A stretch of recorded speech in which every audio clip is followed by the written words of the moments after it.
বন্ধুরা, সবাই কেমন আছেন? আমি আরেকটা নতুন ভিডিও নিয়ে আপনাদের মাঝে চলে আসলাম। আমি প্রায় দিন এরম মাখায়া চুখায়া দিয়ে খিচুড়ি রান্না করি।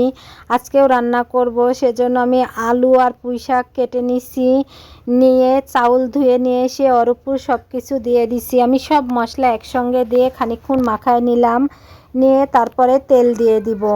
তেল দেওয়ার পরে আবার খানিকক্ষণ মাখাবো। অনেক সময় ধরে মাখালে পুঁই শাকগুলা লেতা লেতা হয়ে যাবে, আর লেতা লেতা হয়ে গেলে ওখান থেকে পানি বের হবে। হালকা হালকা দেখেন পানি বের হয়েছে, পানিগুলা বের হলে কি হয়, স্বাদ হয় অনেক, এর জন্য পানি বের হয়। আমার আম্মুরা বলতো যে হাতে মাখা কিছু রান্না করলে সেখান থেকে যদি পানি বের হয় খেতে খুব স্বাদ লাগে। দেখেন কি সুন্দর মাখায় চুকায় দিয়ে আমি খিচুড়ি রান্না করবো। এভাবে রান্না করে আপনারা খেয়ে দেখেন, অনেক মজা লাগে। রাইস কুকারে মাখায় চুকায় খিচুড়ি রান্না করলে খেতে যে কি স্বাদ হয়, আহ কি মজার না খিচুড়ি।